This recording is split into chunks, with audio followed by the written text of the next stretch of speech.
नमस्कार दोस्तों, welcome you all again to only IAS and to the most comprehensive and to the point lecture series, और you can consider it as our new initiative, जहां पे we are discussing the previous year questions of UPSC prelims. ये हमारा 50 day का एक बहुत ही rigorous plan है। I hope आप इसको बहुत ही रिलीजियसली फॉलो कर रहे हो, जितना रिलीजियसली इसको हम फॉलो करवाने की कोशिश कर रहे हैं। तो दोस्तों, आज डे है 35, date is again Indian economy. आज जिस टॉपिक को हम डिस्कस करने की कोशिश करेंगे वो है सेक्टर्स ऑफ द इकोनॉमी में सबसे पहला सेक्टर एग्रीकल्चर। एग्रीकल्चर में दोस्तों मैं आपको सबसे पहले एक ब्रीफ दे देता हूं, बहुत ही जल्दी से, आपका बिना टाइम वेस्ट करे, कि आपको क्या क्या चीजें जो यूपीएससी टारगेट कर रहे हैं उनको पढ़ने की जरूरत है और किस टाइप पे यूपीएससी क्वेश्चंस को टारगेट करता है। तो देखो दोस्त, सबसे पहले तो आपको जो मेजर क्रॉप्स होती हैं, जितनी भी वीट, राइस, टोबैको, वीट, उसके बाद में टी, कॉफी, जितनी भी मेजर क्रॉप्स होती हैं, ठीक है, ये सब आपको पढ़नी है। और अगर मैं इसको मेजर क्रॉप्स को 3 पार्ट में डिवाइड करूं तो आप जानते ही हो, खरीफ, उसके बाद में राबी और उसके बाद में जायद। ये सारी जितनी भी क्रॉप्स हैं, ये क्या क्लाइमेटिक कंडीशंस प्रीफर करती हैं, कितनी रेनफॉल प्रीफर करती हैं। जैसे एग्जांपल के तौर पर अगर मैं बताऊं कि जो कॉफी होती है उसको सनलाइट डायरेक्ट नहीं आनी चाहिए, तो वो स्लोप के सेकेंड साइड में मिलती है। टी में ऐसी कोई प्रॉब्लम नहीं है, ये प्लांटेशन क्रॉप है। तो इस तरीके की चीजें यूपीएससी जो है वो पॉइंट्स डाल के कंफ्यूज करने की कोशिश करता है। इसी के बाद में आता है क्रॉपिंग पैटर्न्स, हमारे वेरियस पार्ट्स में किस तरीके का क्रॉपिंग पैटर्न है। जैसे हम जानते हैं ना, विदर्भ का क्योंकि एरिड रीजन है, सेमी एरिड रीजन इनफैक्ट, तो वहां पे अलग क्रॉपिंग पैटर्न होगा। जो हमारा ज्वार, बाजरा, मेज है, ये सेमी एरिड में अगेन आ गया, एरिड में आ गया। तो इस तरीके से आपको ये चीजें पता होनी चाहिए कि तराई रीजन हमारा जो है, जो हमें एलुवियल सॉइल मिलती है, वहां पे किस तरीके का क्रॉप होगा। बहुत ही जनरलाइज चीजें यूपीएससी टारगेट करेगा। आपको स्पेसिफिक क्रॉप्स के बारे में वही क्रॉप्स हर बार पूछी जाती हैं और पूछी जाएंगी, क्योंकि वही इंपॉर्टेंट है, right. If we want to give our people the food security, what you think our government at first hand must do? अगर हमको हमारे लोगों को फूड सिक्योरिटी देनी है, जो कि हम नेशनल फूड सिक्योरिटी एक्ट लाके देना चाह रहे हैं, तो आपको क्या लगता है कि सबसे पहली जरूरत किस चीज की है? ऑब्वियसली फूड की। फूड होगा तभी तो डिस्ट्रीब्यूट करोगे ना। चलो, फूड आ गया, फिर क्या है? फिर है डिस्ट्रीब्यूशन की। अब डिस्ट्रीब्यूट करो तो यह तो ऐसा हो सकता है कि सबको डिस्ट्रीब्यूट कर दो कि भैया आज से 2 रुपए किलो चावल, 1 रुपए किलो गेहूं, और जिसको जितना चाहिए उतना ले लो। तो ये तो हो गया डिस्ट्रीब्यूशन एक तरीके का। मगर डिस्ट्रीब्यूशन भी हम कैसा कोशिश करते हैं कि टारगेटेड डिस्ट्रीब्यूशन हो, मतलब कि जो नीडी पीपल है उसको मिले हर चीज, ठीक है। फिर क्योंकि हम फूड डिस्ट्रीब्यूट करना चाहते हैं, हमारे यहाँ पे टारगेटेड पब्लिक डिस्ट्रीब्यूशन सिस्टम है। तो ये टारगेटेड पब्लिक डिस्ट्रीब्यूशन सिस्टम कैसे काम करता है आपको ये पता होना चाहिए। जब आप ये पढ़ोगे तो आपको फूड कॉर्पोरेशन ऑफ इंडिया पढ़ने में आएगा। जब आप ये पढ़ोगे तो आपको पता चलेगा कि यहां पे डायरेक्ट और इनडायरेक्ट फार्म सब्सिडीज भी दी जाती हैं। फिर जब आप इसकी हिस्ट्री में देखोगे कि यार हमारे यहाँ एग्रीकल्चर जो है ये इतना अच्छा काम क्यों नहीं कर पा रहा, जब आप पता करोगे कि हमारे यहाँ पे एग्रीकल्चर से रिलेटेड बहुत सारी प्रॉब्लम्स है। हमारे यहाँ आप देखोगे कि सबसे पहले अगर मैं आपको बताऊं, इरिगेशन हमारे यहाँ पे जितनी भी टेक्नोलॉजिकल एडवांसमेंट आज वर्ल्ड लेवल पे हो गया है, हम उसको इंप्लीमेंट नहीं कर पाते। ड्रिप इरिगेशन हो गया, सीपेज इरिगेशन हो गया, जितने भी टारगेटेड अगेन इरिगेशन सिस्टम्स हैं वो हम नहीं कर पाते।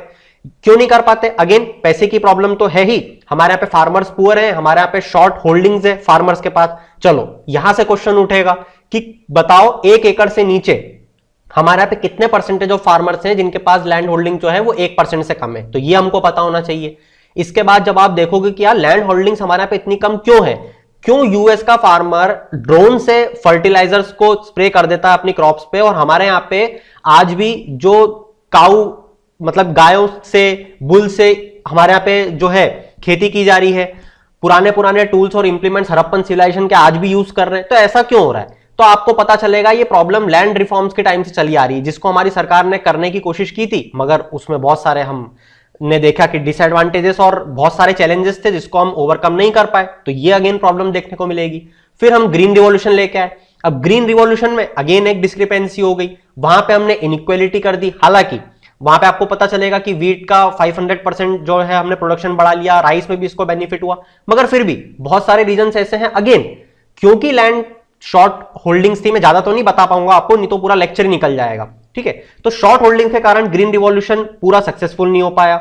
इसी के बाद में food security act, agriculture producer marketing committee, इसमें क्या डिफिशियंसीज हैं? आज जो आप देखते हो कि प्याज रोड साइड फेंक देता है फार्मर, ऐसा क्यों होता है? क्यों यहाँ पे जो मिडिल मैन बिचौलियों की बात चलती है वो सबसे ज्यादा प्रॉफिट मेक करते हैं? अगर मैं आपको बताऊं तो दो ट्रैक्टर अगर हम बात करें कि अगर ऑरेंजेस फार्मर को बेचने तो you know how much they only get approximately 2 rupee per KG. ठीक है, मैंने कहीं पे पढ़ा था, वो बता रहा हूं आपको, 2 रुपी, 1 रुपी, 3 rupee per KG. And what the market demands when the consumer gets those oranges, we have to pay approximately around 30 to 40 rupee KG. आप सहमत हो गए इस बात से? तो ये बीच का पैसा कहां जा रहा है? तो बेसिकली ये जो पूरी एक चेन डिजाइन होती है, इसका एक पार्ट है एपीएमसी। तो चलिए आपको वो पढ़ना है। फिर आता है इरिगेशन सिस्टम। अब इरिगेशन सिस्टम में क्या पढ़े? अरे दोस्त, यहाँ पे जितनी तरीके से इरिगेट करते हो लैंड को, क्या करते हो? या तो टैंक से करोगे, जैसे आपको सदर्न रीजन में देखने को मिलेगा, या कैनाल से करोगे, जैसे Indira Gandhi canal northern region में मेन देखने को मिलेगा, या तो वेल से करोगे या फिर ट्यूबवेल से करोगे। अब जैसे यहाँ पे अलग प्रॉब्लम है, जहां पे वाटर टेबल बहुत ज्यादा नीचे है, वहां पे ट्यूबवेल यूज नहीं कर सकते। वेल्स में अगेन जब ड्रॉट का टाइम आता है, गर्मी आती है, तो इसका पानी सूख जाता है। तो हर किसी के आपको एडवांटेजेस, डिसएडवांटेजेस, ये कहां पे लोकेटेड है, कितना परसेंटेज यहाँ पे वाटर रिचार्जिंग सिस्टम जो है अलग अलग स्टेट्स कंपलसरी कर रही हैं, इसके क्या बेनिफिट्स हो रहे हैं, ये सब चीजें यूपीएससी देखता रहता है और वही आपसे कीनली ऑब्जर्व करके पूछेगा। इसके बाद में इरिगेशन सिस्टम में आपको माइक्रो लेवल पे भी जाना है। माइक्रो लेवल पे आपको बात करना पड़ेगी कि जैसे सरफेस इरिगेशन क्या होता है, सरफेस इरिगेशन के फिर फर्दर टाइप्स होंगे यहाँ पे, जैसे फ्लडिंग हो गया, जैसे फरो इरिगेशन हो गया, आपको ये पढ़ना पड़ेगा। उसके बाद में आपको पढ़ना पड़ेगा, जैसे मैंने भी आपको बताया कि सीपेज इरिगेशन क्या होता है, ड्रिप इरिगेशन क्या होता है, इनफैक्ट स्प्रिंकलर्स क्या होते हैं, स्प्रिंकलर सबने देखे होंगे। ठीक है, तो इस तरीके से आपसे यूपीएससी क्वेश्चंस पूछने की कोशिश करेगा। तो चलिए चलते हैं हमारे क्वेश्चंस की तरफ। मैं आपको बता दूं, हम बहुत जो पास्ट ईयर्स के क्वेश्चंस देखेंगे वो इररेलेवेंट है आज के लिए, मगर इसको पढ़ना क्यों जरूरी है? क्योंकि दोस्त, जब आप इतने पुराने क्वेश्चन सॉल्व करते हुए आखिरी तक आते हो तो आपको एक इंसाइट मिलती है कि okay, what UPSC want an aspirant to learn from the newspapers और to memorise the facts UPSC wants us to remember. क्योंकि आप सब पूछते हो ना, मैंने आपके बहुत सारे कमेंट्स देखे कि ये भी याद रखना जरूरी है क्या, ये भी पढ़ना पड़ेगा क्या, इसका क्या काम है? तो दोस्त, क्योंकि वो फैक्ट जो है वो किसी ना किसी पर्पस से रेलिवेंट होगा, तभी यूपीएससी ने उसको वहां पे डाला है। क्योंकि one day you will be going to become the policy maker. अगर आप पॉलिसी मेक कर रहे हो और अगर आपको यही नहीं पता कि आपके यहाँ पे कितने एग्रोक्लाइमेटिक जोन्स में इंडिया डिवाइडेड है, आपको यही नहीं पता कि किस इरिगेशन सिस्टम से कितना परसेंटेज इरिगेशन आज हम कर रहे हैं, आपको यही नहीं पता कि हम उस इरिगेशन सिस्टम को कैसे और बेहतर बना सकते हैं। इजराइल जो है, हम उससे बहुत सारी जो इरिगेशन टेक्निक्स है उसको इंपोर्ट करते हैं, उससे सीखते हैं, वो सबसे ज्यादा एडवांस देश है। उसमें क्या क्या नई नई चीजें वो लोग कर रहे हैं, कैसे रूट लेवल पे जाके प्लांट की वो लोग फर्टिलाइजर्स देने की कोशिश कर रहे हैं ताकि फर्टिलाइजर कम से कम यूज हो, लैंड फर्टाइल बनी रहे, कैसे पर ड्रॉप मोर क्रॉप जो हमारी गवर्नमेंट ने प्रोजेक्ट इनिशिएट किया उसका क्या महत्व है, क्या इंपॉर्टेंस है। Until and unless you read all these documents very carefully and keenly, you won't be able to answer the UPSC questions. So that this is just the framework which I have designed for you. तो start करते हैं आज के questions. अगर आप में से किसी को ऐसा लगा हो कि टाइम वेस्ट हुआ है तो I will be very sorry to all of you. तो चलिए, क्योंकि ये चीजें जरूरी थी इसलिए बता दी। Agricultural income tax is assign to the state government bye.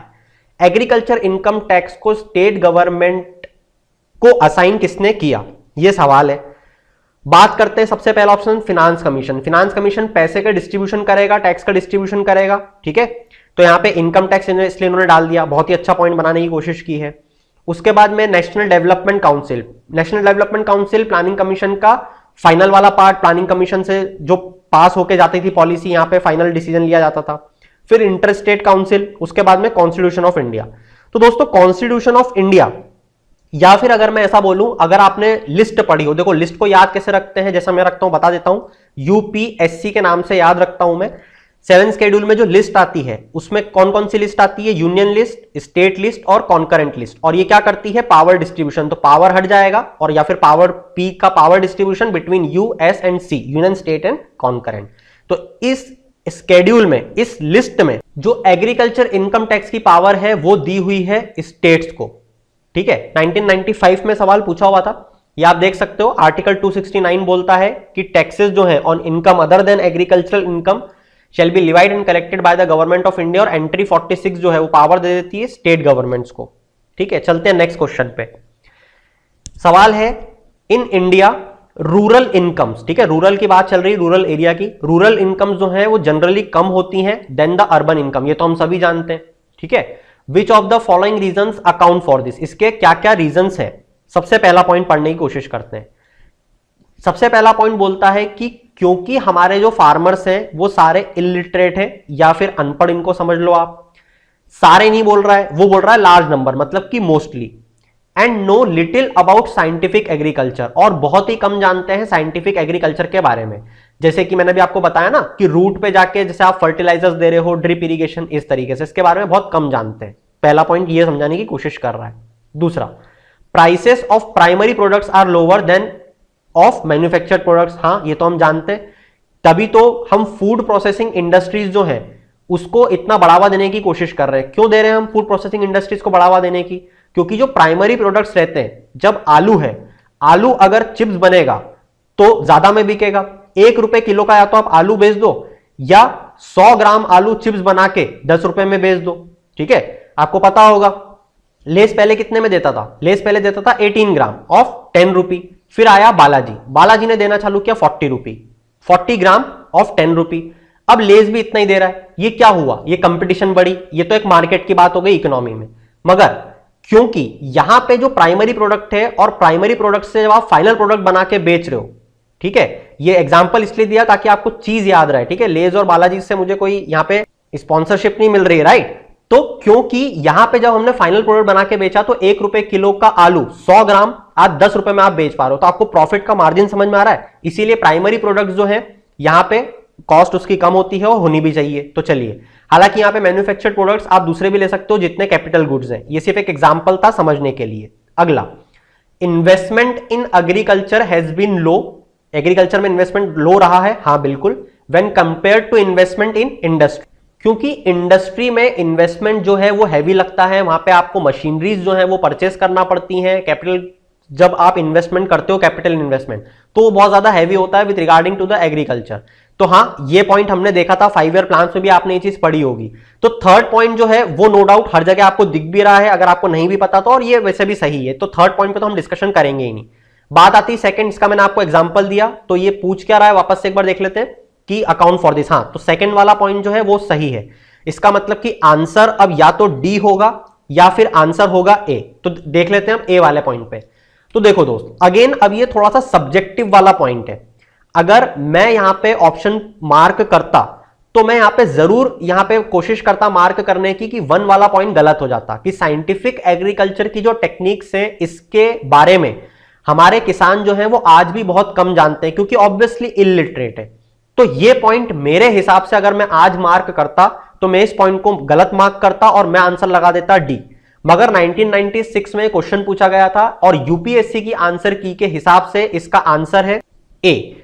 तो ये थोड़ी सी सब्जेक्टिव वाली बात थी, क्योंकि यूपीएससी ने वो आंसर कंसीडर करा तो वही आंसर था। यहां मैंने अपना आंसर लिखा हुआ है डी, तो आप जैसा चाहें इस क्वेश्चन को पढ़ सकते हैं। ठीक है, चलते हैं हमारे नेक्स्ट सवाल पे। ऐसे बहुत से सब्जेक्टिव क्वेश्चंस आपको देखने को मिलेंगे जिसमें हमारा इंटरप्रिटेशन जो होता है वो गलत हो जाता है, या कुछ अलग तरीके से हम उसको इंटरप्रेट कर लेते हैं। मैं आपको इसके प्रीवियस लेक्चर्स में इस चीज को बहुत बेहतर तरीके से और बहुत इलेबोरेटली समझा चुका हूं कि देखो कैसे, जैसे मैंने आपको याद होगा नॉन बैंकिंग फाइनेंशियल कंपनी का एग्जांपल लेके समझाया था कि मैंने किस तरीके से उसको मार्क करने की कोशिश करी थी और यूपीएससी ने उसको अलग तरीके से परसीव किया था। तो इस तरीके की चीजें आपको पेपर में हमेशा देखने को मिलेगी।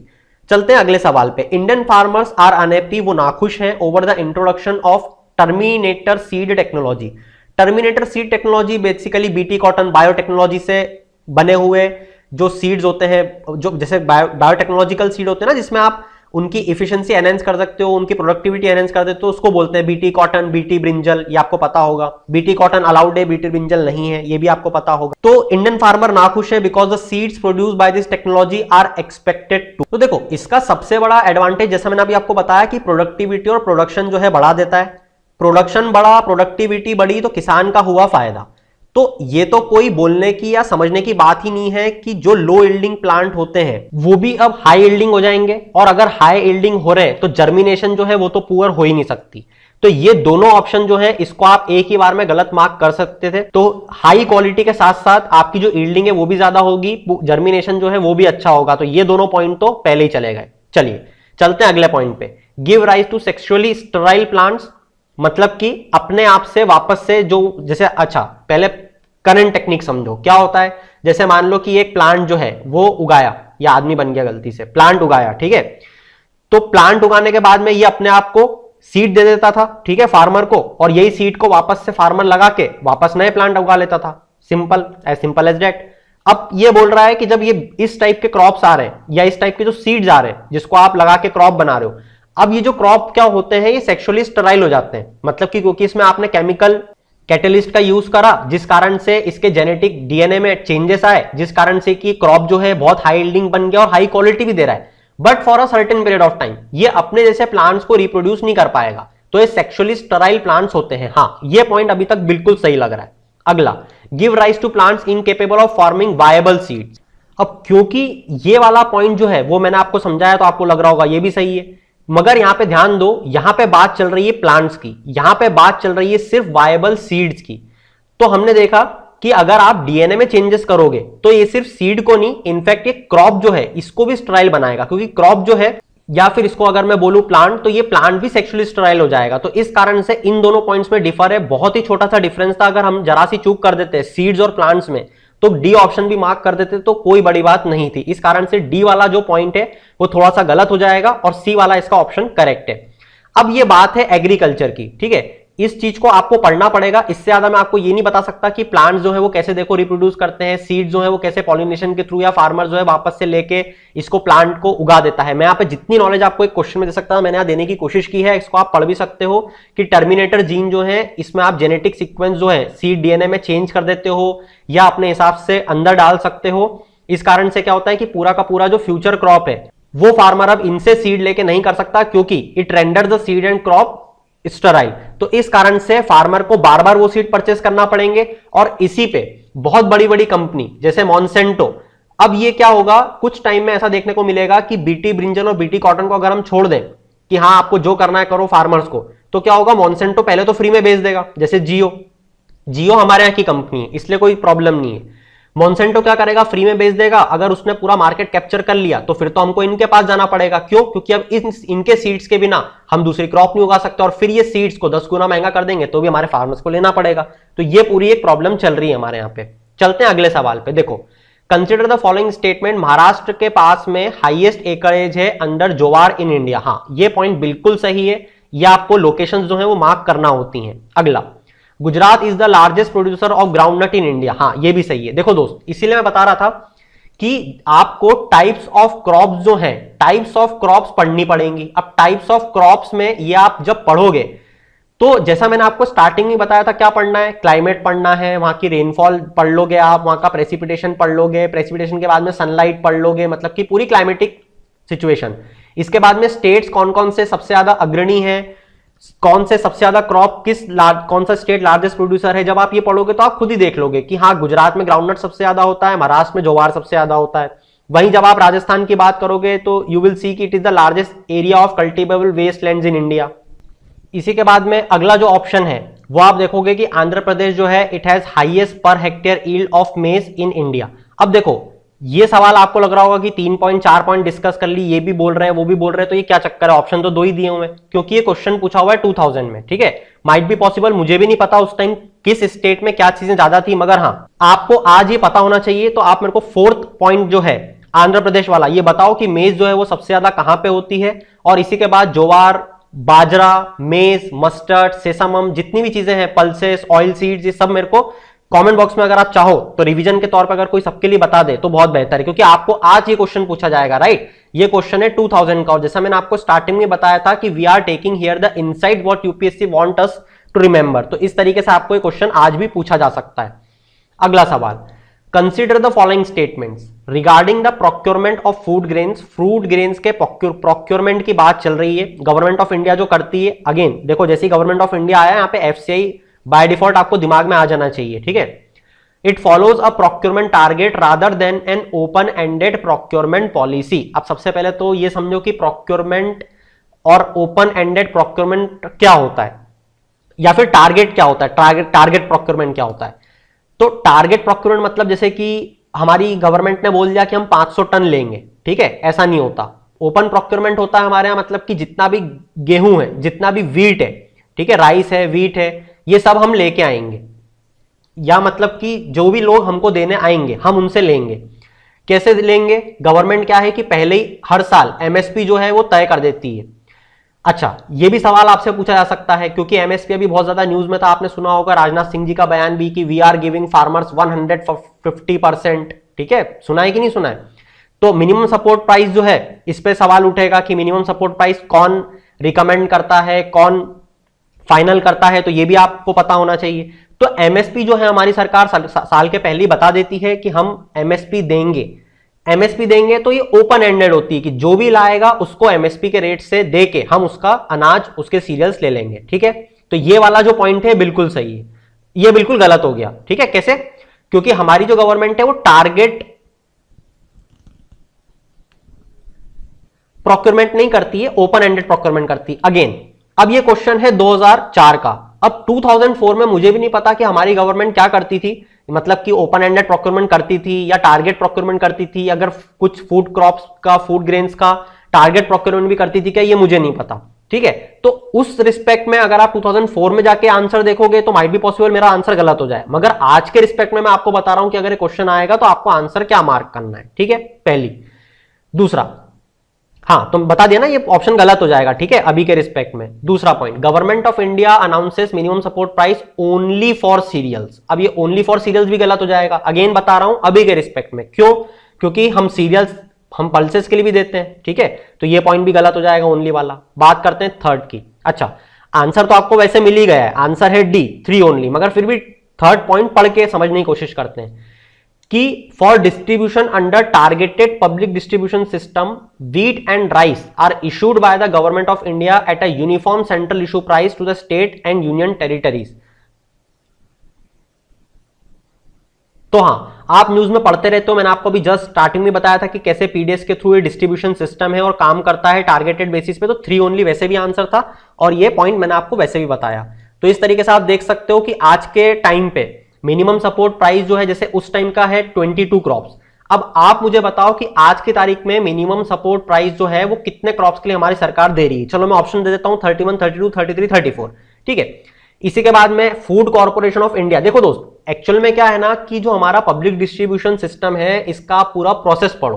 प्रोसेस कैसे पढ़ोगे कि सबसे पहले फूड ग्रेन उगा, फूड ग्रेन को फिर किसने लिया, हमारी सेंट्रल गवर्नमेंट ने लिया। सेंट्रल गवर्नमेंट से किसके थ्रू लिया, एफसीआई के थ्रू लिया। कहां पे स्टोर करा, साइलोज में स्टोर करा। साइलोज कहां पे होते हैं, सेंट्रल गवर्नमेंट के अंदर में कहां पे स्टोर करते हैं वो पढ़ो। फिर कैसे इसको नीचे वापस डिस्ट्रीब्यूशन तक लाके फेयर प्राइस शॉप जिसको बोलते हैं, वहां पे आधार कार्ड, सॉरी राशन कार्ड दिखा के आप वो फूड ग्रेन ले सकते हो। तो इस तरीके से आप चीजें पढ़ोगे तो आपको और बेहतर तरीके से समझ में आएगी। अच्छा, इसमें एक चीज और बता देता हूं, जैसे आपको पढ़ा नहीं हो तो आपको जरूर पढ़ना है, 1 नेशन 1 राशन कार्ड। ठीक है, 1 नेशन 1 राशन कार्ड, ये आपको पढ़ना है, बहुत ही इंपॉर्टेंट है। बहुत ही बड़ा रिफॉर्म लाने की हमारी सरकार ने, गवर्नमेंट ने कोशिश करी है। चलिए चलते हैं अगले सवाल पे। Consider the following statement, India continues to be dependent on imports to meet the requirement of oil seeds in the country. हमारे यहाँ पे ऑयल सीड जो है वो मेजरली 2004 में, आज भी हम इंपोर्ट पे डिपेंडेंट है बहुत ज्यादा। अच्छा, क्यों है दोस्त? क्योंकि हमारे यहाँ पे क्या होता है ना, जैसे ये एक प्रॉब्लम भी है, अगर आप न्यूज़पेपर को रिलीजियसली फॉलो कर रहे हो तो क्या होता है कि ओपन मार्केट ऑपरेशन क्योंकि हमारी गवर्नमेंट करती है, तो हर फार्मर क्या करता है, व्हीट और राइस पे ही फोकस करता है। अब व्हीट और राइस पे इतना ज्यादा फोकस कर रहा है कि इसकी जो डिमांड है वो कम हो गई है और जो सप्लाई है वो ज्यादा हो गई है। अब इसका एक जो फैक्टर है वो माइक्रो इकोनॉमिक्स से निकलता है। वो माइक्रो इकोनॉमिक्स से क्या निकलता है, ये निकलता है आपका इनकम कर्व से, या फिर मैं बोल दूं आपकी जो बजट लाइन वाला आपने माइक्रो इकोनॉमिक्स में अगर पढ़ा हो। क्योंकि क्या है, हमारे यहाँ पे जो आज लोगों की आय है, इनकम है, वो बढ़ गई है। इनकम बढ़ती है तो हमने देखा था या फिर आपने पढ़ा होगा कि कैसे जो डिमांड या फिर जो चीजों की अलग अलग डिमांड होती है, जैसे जब इनकम बढ़ती है तो व्यक्ति जो है एग का कंजम्पशन बढ़ जाता है, मिल्क का कंजम्पशन बढ़ जाता है और हाई ग्रेड चीजें खाने लगता है बजाय कि मेज, जोवार। ठीक है, तो इनकम में जब शिफ्ट होता है तो आपको देखने को मिलेगा कि जो प्रोडक्ट्स है उसमें भी चेंज देखने को मिलता है। तो ये बेसिकली यहां पे एक प्रॉब्लम भी है। तो चलिए, खैर मैं मुद्दे से भटक रहा था, यहां पे आपको ये चीज पढ़नी है। ठीक है, माइक्रो इकोनॉमिक्स का पार्ट है, इसको आप कवर कर लेना।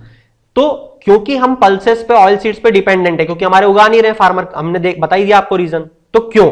सवाल पहला, फार्मर्स जो है they prefer to grow food grains with highly remunerative support prices. हाँ देखो, पहला पॉइंट इन्होंने भी दे दिया कि क्योंकि हमारे यहाँ पे रिम्यूनरेटिव सपोर्ट प्राइसेस जो हैं वो जिन फूड ग्रेन्स में मिलते हैं, हमारे फार्मर क्या उन्हीं को उगाना प्रीफर करते हैं। तो हाँ, हमने देखा कि वीट और राइस उगाना ही प्रेफर कर, तो बिल्कुल ये तो सही हो गया। तो चलो ये हो गया, चलते सेकंड पे। Most of the cultivation of oil seeds crops continues to be dependent on rainfall. अब देखो यहां पे आ गया है rainfall, continues to be dependent on rainfall. इसका मतलब है कि यहां पे क्या रेनफॉल की जरूरत है, तो हाँ, क्योंकि हम देखेंगे कि इसको हमारे यहाँ पे मेनली उगाया जा रहा है सेमी एरिड रीजन में। अब आपको इसीलिए टाइप ऑफ क्रॉप और उसकी कंडीशंस और उसकी जो जगह है वो पढ़ना ही पड़ेगी। सेमी एरिड रीजन में जब आप पढ़ोगे कि हाँ रेनफॉल जरूरी है और हमारे यहाँ पे इरिगेशन जो है वो इतना ज्यादा बेहतर है नहीं, इसके बाद में जो आपके ऑयल सीड्स हैं उनको ही पढ़ लेना, जैसे ground nut, jatropha. Jatropha again बहुत इंपॉर्टेंट है, यूपीएससी पता नहीं, UPSC has extraordinary love with the jatropha seed, क्योंकि ये जेस्ट्रोफा प्लांट जो है इससे आप एथेनॉल बनाने की कोशिश कर रहे हो, ठीक है, और इसको आप फ्यूल ब्लेंडिंग में भी यूज कर रहे हो जेस्ट्रोफा को, तो ये बहुत इंपॉर्टेंट है। इसी कारण से इसमें बहुत बड़ी कंट्रोवर्सी भी क्रिएट हो गई थी। इसको जो प्रोडक्शन है उस पर बहुत सारे रिम्यूनरेशन देने शुरू कर दिए थे गवर्नमेंट ने, क्योंकि इसका बहुत वाइड स्केल पे यूज होने लग गया था कंपनीज के द्वारा। तो चलिए खैर वो अलग, वापस से डाइवर्ट हो जाएंगे टॉपिक से। तो ऑयल सीड जो है, castor seed, sunflower, sesamum, soybean, ये सब आपको पढ़ने हैं, ठीक है। और हाँ, क्योंकि हमारा जो कल्टीवेशन है ऑयल सीड्स क्रॉप का, ये रेनफॉल पे डिपेंडेंट है, क्योंकि सेमी एरिड रीजन्स में उगाया जाता है, ठीक है, हमारे यहाँ। फिर बात करते हैं third, oils from the seeds of free origin and rice brand have remained unexploited. हाँ देखो दोस्त, राइस ब्रांड जो होता है ना, राइस हस्क जरूर सुना होगा, ब्रांड नहीं सुना होगा, हस्क जरूर सुना होगा। तो ये जो है ये आज भी हमारे देश में अनएक्सप्लॉइटेड एक फील्ड है जहां पे हम इनको ऑयल बनाने के लिए यूज नहीं करते। तो ये पॉइंट भी बिल्कुल सही है। इसके बाद में it is far cheaper to import oil seeds than to cultivate the oil seed crop. अब देखो दोस्त, ये पॉइंट बिल्कुल गलत है। ये पॉइंट मेरे को एक और पॉइंट याद आ रहा है जो यूपीएससी ने क्वेश्चन पूछा था, उससे रिलेट करके बताता हूं।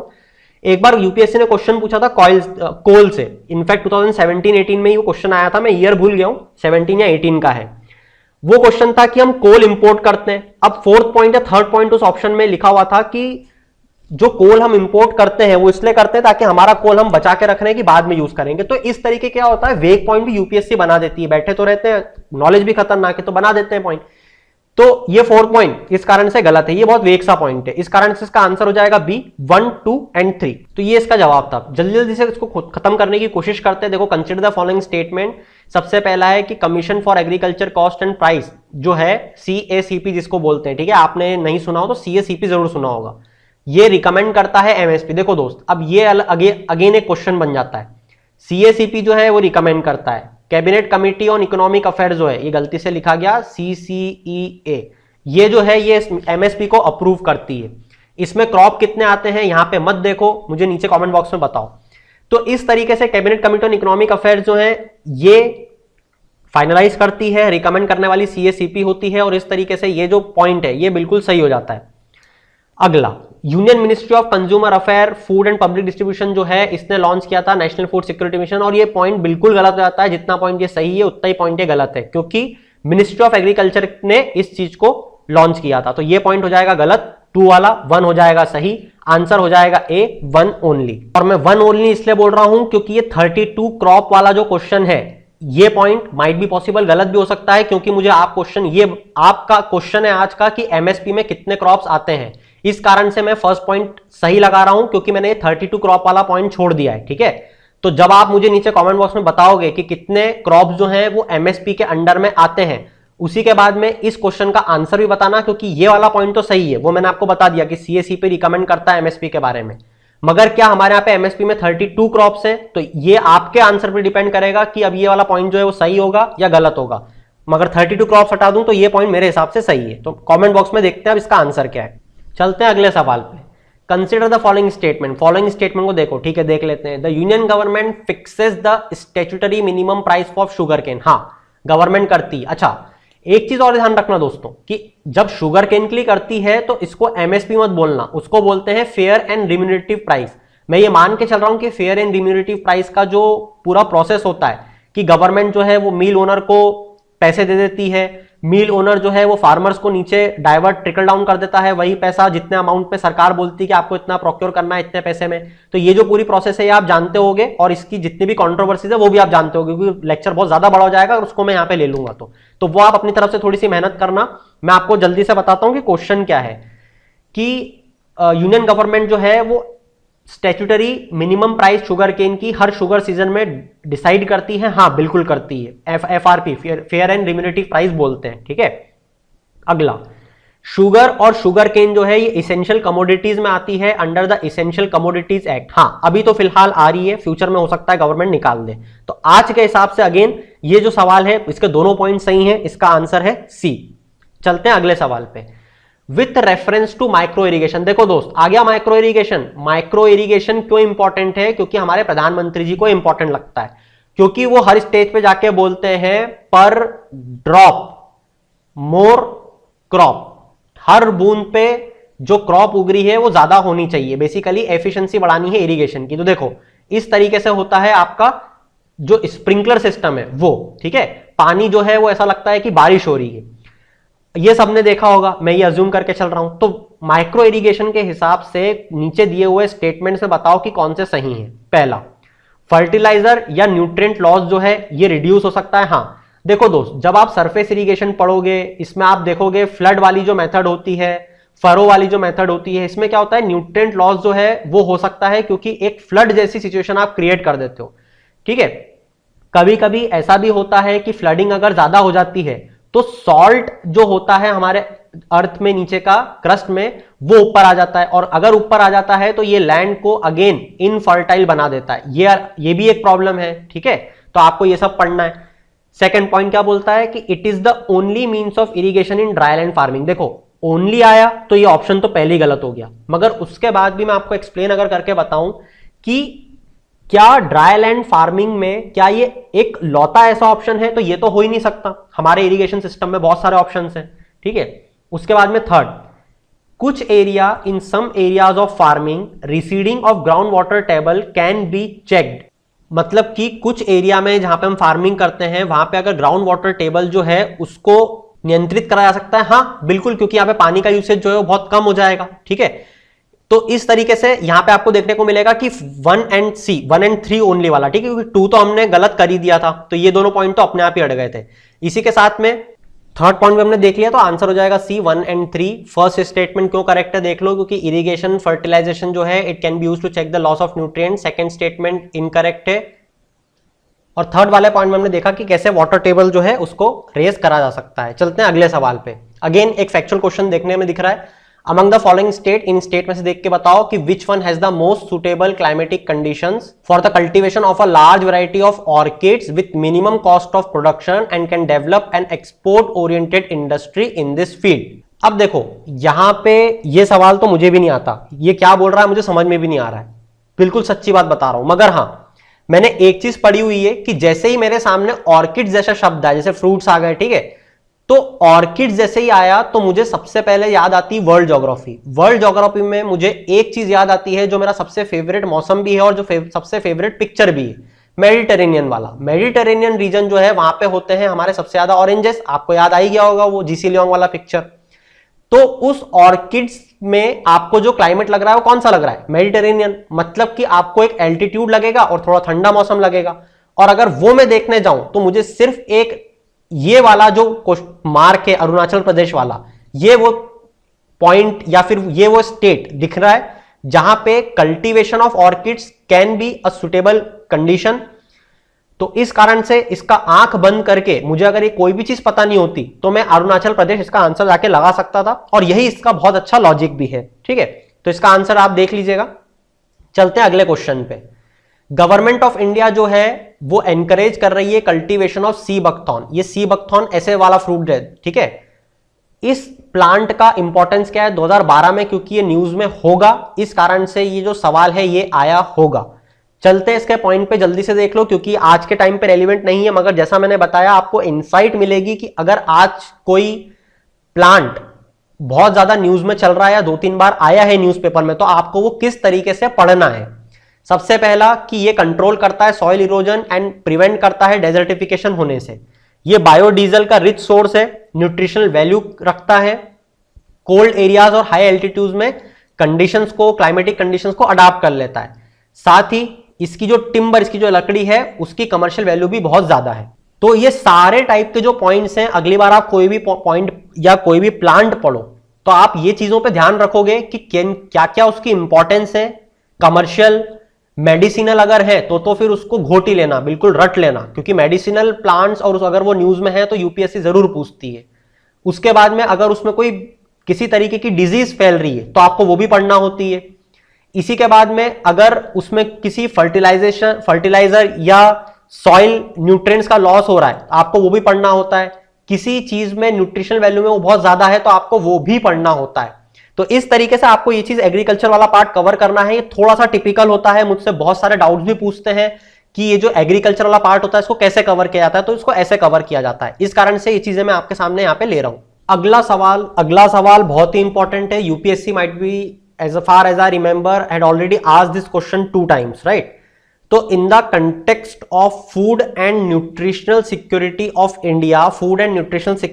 India को देखते हुए सीड रिप्लेसमेंट रेट पे क्वेश्चन पूछा हुआ है। तो सीड रिप्लेसमेंट रेट जो है ये क्या होता है आपको ये भी पता होना चाहिए। सीड रिप्लेसमेंट की जो पॉलिसी है हमारे यहाँ पे आपको वो पता होना चाहिए। तो चलिए अभी तो सवाल पे स्टिक करते हैं कि in the context of food and nutrition security of India जो सीड रिप्लेसमेंट रेट है बहुत सारी क्रॉप्स का of various crops it helps in achieving the food production. Obviously seed replace करोगे तो हाइब्रिड वर्जन के हाइब्रिड हाई ईल्ड वेराइटी सुना है ना, हाई ईल्ड वेराइटी सीड जब आप ग्रीन रिवॉल्यूशन पढ़ रहे थे तो इस टाइप की करोगे ना। तो वेराइटी जब ईल्डिंग ज्यादा होगी तो फूड प्रोडक्शन बढ़ेगा, हाँ बिल्कुल बढ़ेगा। तो but what are the constraints in its wider और ग्रेटर इंप्लीमेंटेशन, इसके इंप्लीमेंटेशन वाले पार्ट पे ये कंस्ट्रेंट्स पूछने की कोशिश कर रहा है आपसे क्वेश्चन। तो सबसे पहला पॉइंट देखो, there is no national seeds policy in place. हमारे यहां पे कोई भी सीड पॉलिसी ही नहीं है देश में। तो देखो दोस्त, जब भी इस टाइप के क्वेश्चंस आते हैं हमेशा ध्यान रखना कि हमारे यहाँ पे हर चीज की कोई ना कोई पॉलिसी बनी हुई रहती ही है। तो इन तरीके के पॉइंट्स को आप सबसे पहले खत्म करना या बंद करना। जैसे मैं आपको अगर अगेन रिलेट करके बताऊं तो 2018 में ही एक और क्वेश्चन पूछा था जहां तक मुझे याद आ रहा है। वहां पे ऐसा पूछा था कि बताओ, ये कोई मिनिस्ट्री पूछी थी शायद कोल से रिलेटेड ही थी, कि ये जो मिनिस्ट्री है ये सबसे पहले बहुत ही रिसेंटली क्रिएट करी गई थी। तो इस तरीके के जनरली जो यूपीएससी में क्वेश्चंस आते हैं कि ये बताओ ये वाली मिनिस्ट्री अभी अभी बनाई गई है क्या, बताओ ये चीज हमने अभी अभी पहली बार लॉन्च करी है क्या। तो इस टाइप के क्वेश्चंस जो हैं जहां तक मेरा ऑब्जर्वेंस रहा है वो गलत ही होते हैं। तो नेशनल सीड पॉलिसी हमारे यहाँ पे बिल्कुल है, 2002 से है इनफैक्ट। और अच्छा, अब जैसे नया क्वेश्चन जब आएगा तो मैं आपको वो भी बताता हूं। नेशनल सीड पॉलिसी हमने हाल ही बहुत फिलहाल में उसमें बहुत सारे पॉइंट्स जो हैं एडिट करे हैं या फिर उसको एनहेंस करके वापस पुटअप किया है। तो अब मुझे बताओ कि नेशनल सीड पॉलिसी रिन्यूड और सबसे लेटेस्ट जो है वो कब आई है। ठीक है, तो ये आपका नया क्वेश्चन बन जाएगा। तो नीचे कमेंट बॉक्स में जल्दी से बता दो। चलते सेकंड पॉइंट पे। अच्छा, ये वाला पॉइंट क्या हुआ मैं भी भूल गया, there is no national seeds policy. तो ये पॉइंट गलत हो गया। ठीक है, तो 1 हट गया। चलो चलते दूसरे वाले पे। There is no participation of private sector seed companies in the supply of quality seeds of vegetable and planting material of horticulture crops. तो देखो ये अगेन वैसा वाला पॉइंट है जो मैं आपको समझा रहा था। There is no participation of private sector. क्यों नहीं होगा हमारे यहाँ पे प्राइवेट सेक्टर ऐसा हो ही नहीं सकता कि हमारे यहाँ पे apart from the atomic energy railways की बात कर रहे होते तो फिर भी सोचता, अब तो रेलवेज भी प्राइवेटाइज करने की बात चल रही है। ठीक है, तो एटॉमिक एनर्जी रेलवेज इन सबको चीज को अगर छोड़ के आप देखो तो बात कर सकते थे, मगर हाँ यहां पे ऐसा नहीं हो सकता। तो ये पॉइंट भी गलत हो गया। तो आंसर तक तो हम रीच आउट कर ही गए 3 ओनली, मगर फिर भी थर्ड पॉइंट देखते हैं। There is demand supply gap. यहां पे डिमांड और सप्लाई की गैप है regarding quality seeds in case of low value and high volume crop. अब यहाँ पे हाई वॉल्यूम क्रॉप्स कौन से होते हैं, अगेन वही ओपन मार्केट प्रोक्योरमेंट वाले, व्हीट और राइस एग्जांपल के तौर पे। ठीक है, और डिमांड ज्यादा है और सप्लाई क्या है इन टाइप के सीड्स की लो है, या फिर और फार्मर्स जो है वो अपने ही सीड्स को प्रीफर करते हैं। जैसे मैंने आपको बताया था ना, 2 तरीके के प्रोसेस होती हैं, या तो आप हाई यील्डिंग वैरायटी सीड्स ले लो या अपने ही प्लांट्स के सीड्स जो है उसको वापस उगाने में हेल्प कर लो। तो ये लो वैल्यू और हाई वैल्यू वॉल्यूम क्रॉप्स होते हैं। तो इस कारण से आंसर इसका बी है 3 ओनली। 2 तरीके बता दिए, जो भी आपको ठीक लगे। अगला देखो, ये पाइप देख के और बूंद निकलते भी जैसे ही देखोगे तो ड्रिप इरिगेशन वैसे ही समझ गए आप। ठीक है, अब तो मुझे सिर्फ बताना है। तो एडवांटेज पूछ रहा है ये ड्रिप इरिगेशन के। बहुत ही आसान सी बात होती है। ड्रिप इरिगेशन वीड जो होता है, मतलब कि जंगली घास, उसको उगने में रोकता है या उसके रिडक्शन में हेल्प करता है। इस तरीके से पॉइंट बनाया हुआ है। तो ये तो ऑप्शन ही गलत हो जाएगा। ठीक है, मतलब सही हो जाएगा। हाँ, ड्रिप इरिगेशन वाला सही हो जाएगा। बताता हूं क्यों, पहले पॉइंट समझ लो। Reduction in soil salinity, reduction मतलब कि सॉइल सैलिनिटी को कम कर देना। हाँ, ये पॉइंट भी सही हो जाएगा। अगला है रिडक्शन इन सॉइल इरोजन, मतलब कि जो सॉइल इरोड हो जाती थी उसका रिडक्शन होगा, तो हाँ ये पॉइंट भी सही होगा। तो इस तरीके से इसका आंसर हो जाएगा 1, 2 एंड 3 ऑल। अब प्रॉब्लम यह है कि इसमें ऑप्शंस में दिया नहीं है 1, 2 एंड 3, ठीक है। तो मेरे हिसाब से या तो इसमें कुछ ऑप्शन से प्रॉब्लम है, यहां पे 1, 2 एंड 3 एक ऑप्शन होना चाहिए था, क्योंकि जो सॉइल सैलिनिटी है वो ऑफकोर्स यहां पे कम होती है, क्योंकि ड्रिप इरिगेशन, देखो सॉइल सैलिनिटी होती क्यों है पहले ये समझ लो, ठीक है। जैसे ये लैंड है, इस लैंड पे जब आप एक्सेस ऑफ इरिगेशन कर देते हो तो नीचे का सॉल्ट जो है वो ऊपर आ जाता है, ठीक है। तो ये ड्रिप इरिगेशन में आप पानी जो है, हाँ अगर ओवर एक्सेस ड्रिप इरिगेशन कर दिया तो ऑफ कोर्स सॉइल सैलिनिटी होगी, मगर ड्रिप इरिगेशन करते इसलिए कि सॉइल सैलिनिटी ना हो उसको, ताकि हम पानी ज्यादा कम से कम यूज करें, पर ड्रॉप मोर क्रॉप, तो ये चीज तो पॉसिबल है नहीं। इसी कारण से इसका जवाब होगा 1, 2 एंड 3 ऑल, ठीक है। माइट बी पॉसिबल यहां से जहां से मैंने क्वेश्चन उठाया वहां पे ये जो ऑप्शंस है वो गलत दिए होंगे, ठीक है। चलते हैं अगले सवाल पे, बात करेंगे नीम कोटेड यूरिया। देखो इस तरीके से दिखती है आपकी नीम कोटेड यूरिया। अब गवर्नमेंट जो है वो इसको प्रमोट कर रही है, तो देखो इसको पढ़ने से पहले एक चीज और जल्दी से समझ लो, हमारे एग्रीकल्चर सिस्टम में एक और बहुत बड़ी प्रॉब्लम है कि आपको पता है या नहीं, N/P, गलत हो गया, N/P/K, हमारे यहाँ पे नाइट्रोजन/फॉस्फोरस/पोटेशियम का जो रेशियो है, अच्छा चलो ये भी एक क्वेश्चन ले लेते हैं, वो रेशियो जो है यूपीएससी हालांकि पूछ भी चुका है 2014-15 में आई गेस, तो इसका जो रेशियो है वो बता दो कितना होना चाहिए। उसी के बाद में एक और जो सवाल है वो यहां पे ये आ सकता है कि हमारे यहाँ पे कितना एक्सेस जो फॉस्फोरस और पोटेशियम वो यूज किया जाता है, तो ये भी एक आपके लिए सवाल है, और बहुत ज्यादा होता है वो, चलिए मैं बता देता हूं 4 टाइम ज्यादा होता है नियर अबाउट, और ये जो फॉस्फोरस है ये नियर अबाउट 3 टाइम ज्यादा होता है, तो ये एक बहुत बड़ी प्रॉब्लम है। तो इसके लिए क्या हुआ, हमारे यहाँ पे नीम कोटेड यूरिया यूज किया गया। मैं आपको डायरेक्ट आंसर पे ले चलता हूं और 2 पॉइंट यहां पे डिस्कस कर लेता हूं आपके साथ। इसका आंसर होगा कि नीम कोटिंग जो है ये रेट ऑफ डिसोल्यूशन जो है हमारे यहाँ पे यूरिया का, ये सॉइल में बहुत कम कर देता है। तो ये तो मैंने आपको दे दिया एग्जांपल नाइट्रोजन, फॉस्फोरस और पोटेशियम का। हमारे यहाँ पे यूरिया का जो कंजम्पशन है वो हमारे एग्रीकल्चर सिस्टम में बहुत ही ज्यादा होता है। अगेन क्यों होता है, क्योंकि हमारे यहाँ पे सब्सिडी देती है सरकार, और जिस भी चीज में सब्सिडी देती है उसमें फार्मर्स रेकलेसली उसको यूज करते हैं। एक और एग्जांपल दे दूं आपको, जैसे डीजल इंजन हो गया, डीजल पे सब्सिडी मिलती है, ठीक है। तो डीजल पे सब्सिडी मिली तो उसको रेकलेसली यूज करते हैं, किसमें, ट्यूबवेल्स लगा के पानी ऊपर चढ़ाने में। तो इस तरीके से जहां भी सब्सिडी मिलती है, इसीलिए इकोनॉमिस्ट बोलते हैं कि इन सबको करो बंद, ठीक है। तो आंसर तो हो जाएगा बी। अब बात करते हैं कि release of Neem oil in the soil increases nitrogen fixation by the soil micro organism. अब ये नाइट्रोजन फिक्सेशन जो है ये बेसिकली पॉइंट बनाया गया था नाइट्रोजन साइकिल से उठा के। तो अगर आपने वहां पे नाइट्रोजन फिक्सेशन पढ़ा हुआ है कि सॉइल माइक्रो ऑर्गेनिज्म, चलिए इसका भी एग्जांपल दे देता हूं। आपने राइजोबियम पढ़ा होगा, ठीक है, सॉइल कैसे वो नाइट्रोजन को फिक्स कर देता है, ठीक है, लेग्यूमिनस प्लांट्स में रहता है, इसीलिए तो बोलते हैं ना पल्सेस उगाओ। पल्सेस क्या रहते हैं, वापस से फर्टाइल कर देते हैं इनफर्टाइल लैंड को, उसके बाद में जो क्रॉप्स उगाते हैं, इसीलिए रोटेशन में पल्सेस उगाते हैं। चलिए ठीक है, नहीं तो ऑफ बीट हो जाएंगे। जल्दी जल्दी से मैं जितनी भी चीजें आपको डिलीवर कर सकता हूं वो करने की कोशिश कर रहा हूं, ठीक है। तो ए वाला पॉइंट इस कारण से गलत हो जाएगा। फिर आता है यहाँ पे नाइट्रस ऑक्साइड। अब देखो नाइट्रस ऑक्साइड जो है ना ये ग्रीन हाउस गैस है, ये हम जानते हैं। अब ये बोलता है कि is not at all released into atmosphere by crop fields, जबकि हम जानते हैं कि क्रॉप फील्ड जो है उसमें ग्रीन हाउस एमिट होती है, उसमें नाइट्रस ऑक्साइड भी आती है। तो ये पॉइंट यहां से गलत हो जाएगा। तो इस तरीके से 3 पॉइंट थोड़े टफ बनाने की कोशिश की गई थी, मगर हमने नाइट्रोजन फिक्सेशन और ग्रीन हाउस गैसेस पढ़ी हुई है, तो ये क्वेश्चन बहुत ही आसान था, ठीक है। चलते हैं अगले सवाल पे। प्रधानमंत्री फसल बीमा योजना क्यों लाए गए थे, बहुत ही आसान है। प्रधानमंत्री जी ने लॉन्च करी थी फसल का बीमा करवाने के लिए, एक है स्कीम, तो योजना लगा दिया।